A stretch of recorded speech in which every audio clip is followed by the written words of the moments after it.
Hi, welcome back to my channel. Today's video is going to be some book recommendations because I have been away, or I was away, a couple of months, I would say, a year. And during that time, I read obviously a ton of books that I still haven't talked about, I still haven't mentioned, and some of them I really loved. So I needed to make a video dedicated to those books. I have 10 here with me, and I have some others that I may do a part 2 for this because the list is long, but I didn't want this video to be gigantic, so here we are. And let's start with a book, a graphic novel, I should say, that I do not shut up about, and it's not Heartstopper, even though it could be. It is Lore Olympus. This is volume 1, and if you've been here for a little bit, if you've seen a couple of my videos, I have mentioned Lore Olympus multiple times because I love this story. This is a retelling of the Hades and Persephone myth, and so this is Greek mythology in graphic novel form, and it is perfection. You see the Greek gods just living their lives and just wrecking their lives, and it is so much fun. The illustrations are so beautiful. This was originally a webtoon series, but then obviously it got so popular that they decided to print it and make a traditional book out of it. Volume 2 is coming out in July, if I'm not mistaken. Volume 3 is already announced, so if you haven't picked this up, get on it because it is incredible. Up next we have another graphic novel, and that is The Magic Fish by Trung Le, and this is incredible. Once again, the illustration style is amazing. Like, look at that. It's so beautiful, and this is a very compelling story about immigrants, the children of immigrants, and fairy tales. So we have our main character, who I forget the name of, but nothing new here, Tian, I think, and he is very much in love with fairy tales, and it is a point of connection between him and his parents because he is in middle school age, and they kind of read together different fairy tales, but because his parents are Vietnamese, they have a different understanding of fairy tales, and the fairy tales that were told to them when they were kids are slightly different from the English fairy tales that Tian is reading presently. And so we see that exploration, we see the fairy tales themselves in the story. That's why we have different colors, so each color represents a different timeline, kind of a different story, and it is so beautiful to see not only the illustrations but how, depending on where you are, the story kind of changes and it serves a different purpose as well. This story was incredible. It made me cry at the end, which is very rare for graphic novels to do. Even if you're not the biggest fan of graphic novels, I would highly recommend this one, but if you are, oh my god, get this in your hands immediately. Then I have some fantasy and one science fiction to recommend, so let's get to it. The first one is Middle Game by Seanan McGuire. This is nothing new, but it was new to me. I was very intrigued by this book. I saw it being recommended by Books and Lala, and I got the vibe that maybe I would like it, but oh my god, I loved it. This book is very weird, very difficult to explain because it deals with like big topics like fate, like, let me see, like alchemical arts and immortality and power and all of that. So we have this world where it's good to go like a little bit blind into this story, but just to explain a little bit, we have this world where people are trying to create living, like, people representations of things like time and like different types of knowledge. So we have these characters who are created, like literally created, to embody these elements. So we have one character named Roger who is very skilled with words, and we have his twin, Dodger, who is incredibly skilled with numbers. And so they complement each other, and together they kind of know everything, or they have the potential to know everything in the world. So it's very big brain, big ideas. You have a countdown because they are trying to save things. You'll understand when you get to it. It's fun to figure it out. But this book was so compelling. First of all, the writing was mwah, chef's kiss, amazing. It was so good. And I don't really know how to put this, because it's not overly lyrical, it's not overly flowery or anything. It's just, it was what it needed to be to tell this story beautifully. And it was so amazing the way that Seanan McGuire created these ideas and exposed her thoughts. You want to take your time with this one. I definitely did. But it's so rewarding to get to the end of this and understand everything and see all the little pieces come together and create like the big picture. This is the first book in a series, supposedly. The second book just came out. From what I hear, it's a little bit of a mixed bag in terms of reviews, but I'm optimistic because I love this one so much that I'm hoping to love the second one too. So whenever I get to that, I'll obviously update you. But the first one, amazing, and you can read it on its own. Like if you don't feel like getting into a series, you don't really have to, because this stands alone perfectly well. Then I have another big book, and this is a new release. This is The Jasmine Throne by Tasha Sori. I adored this book. This is such a refreshing take on a fantasy story, and it feels already like a classic. The way that this was written feels very much like, almost like George R.R. Martin writes, and it has a classic vibe to it. You have, I think, 4 or 5 characters that you follow throughout the whole story. You see from their perspectives naturally, but you see how different each of them are and how each of them serves a different purpose to carry the story forward, but also to explore different aspects of this world. We have this empire that is controlled by a prince. It's not a king. It's an emperor, and the emperor is trying to kill his sister. So this is very much a trying to get revenge story.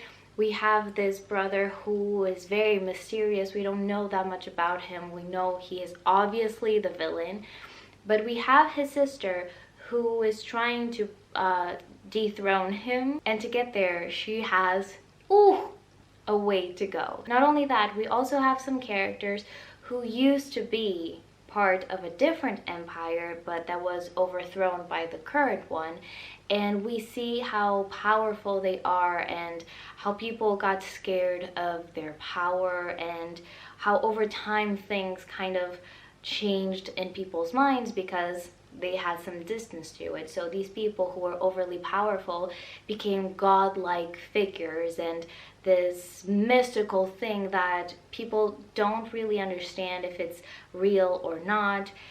This has so much mythology to it. It explores imperialism so interestingly.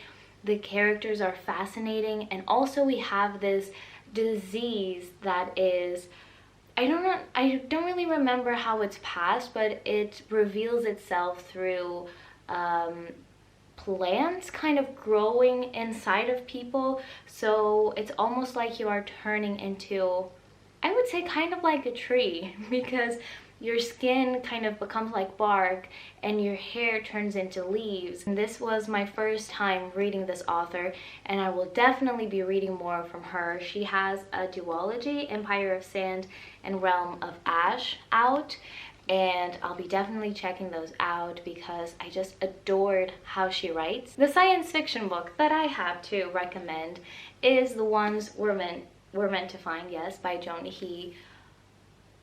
I have very few words to explain this book because you want to go into it not knowing anything. Just a little bit of information. You need to know that we fucked up the earth in this world. This is very much a possibility for the future. So people in this world live in these kinds of, they're not buildings per se because they're kind of floating on the air. This had an illustration. Exactly. This. So we live in these kinds of structures. There's different levels to it, as you would expect. The powerful live at the top, the not so powerful live at the bottom. And we live this way because we have destroyed the atmosphere. So there are tsunamis and storms and everything happening all the time. The ocean is acidic. All in all, people have stopped living the way we currently live. It's just a book that makes you think a lot, especially on the possibility of this ever becoming a reality. But on top of all of that, this focuses on two sisters. One of them is stranded on, I think, an island, someplace that she doesn't really know where it is. She doesn't really remember how she got there and everything that happened that led to her presently being where she is. And then the other sister lives in one of those like floating cities things, and she's incredibly smart, and so she is trying to figure out a kind of mystery. I'm not going to talk about it, I'm not going to spoil anything because, like I mentioned before, I think this book is best read if you go into it not knowing much. I adored the way that this was written. It would be incredible to read with another person or discuss it in a book club, for example, because it's so rich and it gives you so much to think about, so much material to talk about as well, that you will definitely want to share this reading experience with someone. I loved this, and I was very surprised because science fiction is not usually my favorite genre, and so this was very surprising, but I highly recommend it. It was one of my favorites of last year, and like I said before, I can't spoil it because the fun of that book is figuring everything out on your own. Ooh, but that was amazing. Now we come to the portion of recommendations that are YA contemporary and just set in the contemporary world.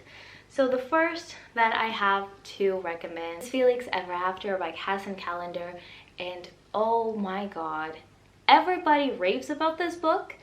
And it's just one more voice to the choir that I'm going to add here, but it is so good. So we have our main character, Felix, who is Black, queer, and transgender. It says right here on the back. And this is his story, not the beginning of his story, like coming to terms with those labels and his identity, but just living with them. I think this one is so incredibly important. The message that it has to give with the whole world that it paints, this was so beautifully written, so compelling. I listened to this on audio as well as read it physically, and I can recommend both. It feels so human and it feels so messy, but in the most real way possible. And Felix sometimes is not the most likable character, but that's also what makes him so relatable and so human, because he has these ideas and he goes down with his ship, like the song, but he feels them, and as so many of us do, he makes mistakes. And I just think this book was so well done, so well written. Felix Ever After is an honest and layered story about identity, falling in love, and recognizing the love you deserve. Very much that, recognizing the love you deserve, that is very much explored here. Then another YA contemporary not in the same vein because this is much more romantic. We have Instructions for Dancing by Nicola Yoon, and I have read all of Nicola Yoon's books. I have enjoyed all of them, though The Sun Is Also a Star was immediately a favorite, and so was this one. Oh my god, I was not expecting this book to be what it is, and also to make me cry the way it did. Because recently I haven't been crying as much in books, and I don't know if it's because I haven't picked up the right books to make me cry, or if I'm just not as emotional. I don't know. Ooh, but this book, I was not expecting to get that reaction from it. So here we have Evie, who was very much a romantic, but something happened and her parents divorced, and so now naturally she sees things differently, she sees the world differently, and she doesn't believe in love anymore. She isn't looking for love anymore, and this is her story of finding it again, let's put it like that. This is so incredibly beautiful, so incredibly moving. This, because of the title, Instructions for Dancing, has a lot of bit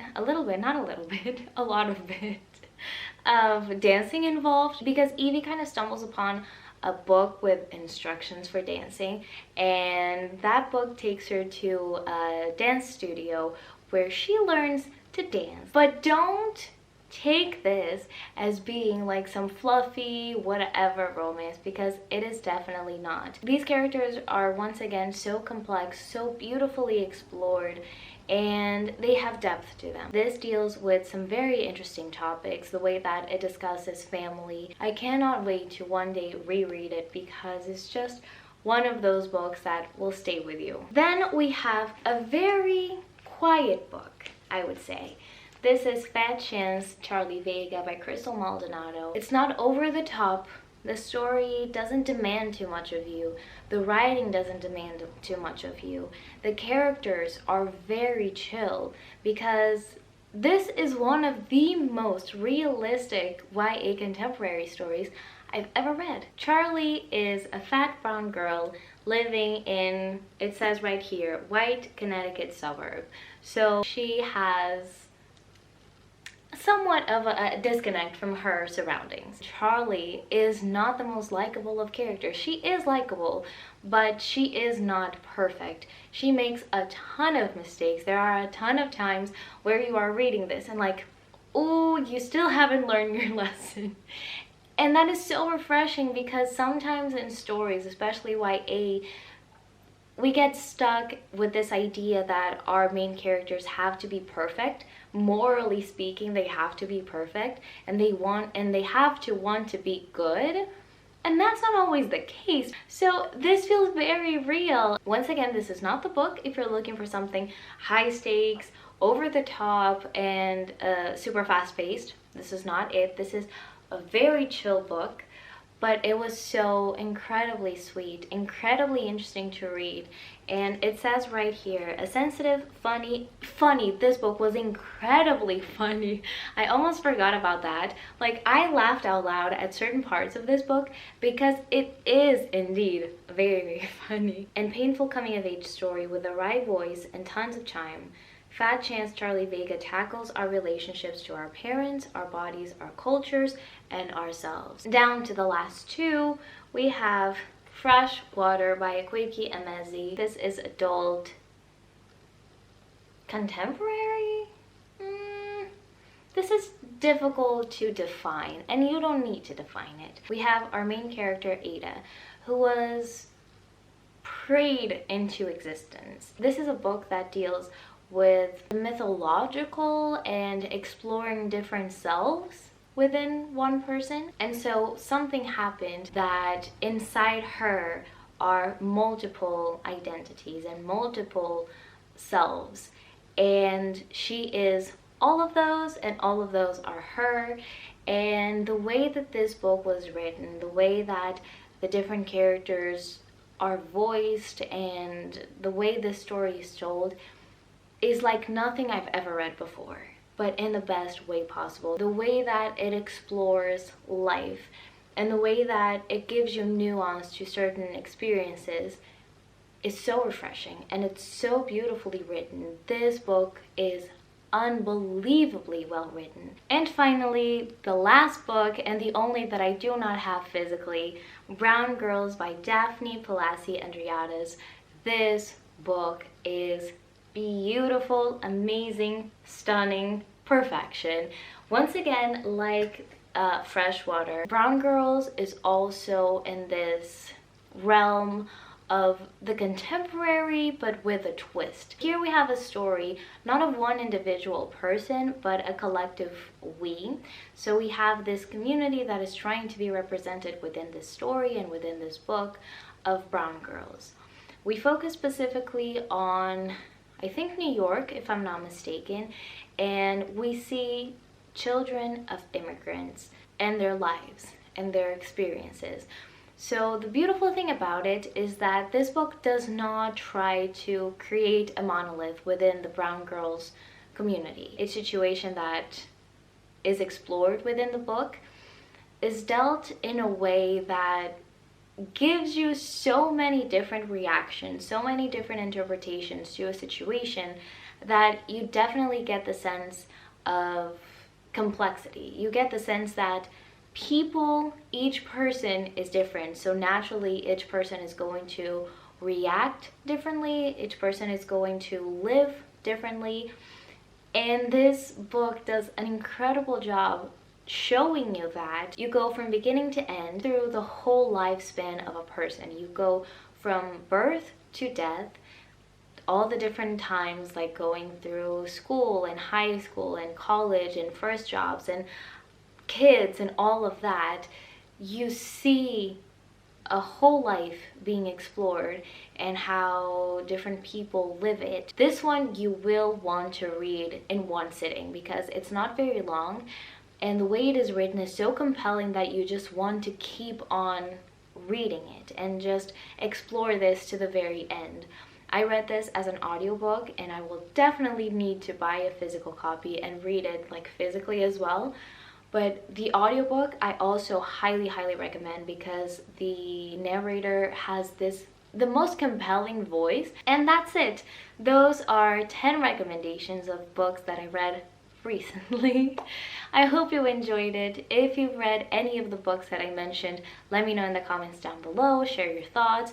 Also, if you have recommendations, share them in the comments down below as well, because I'm always looking for new books to check out. And that's it for today. I'll see you next time. Bye!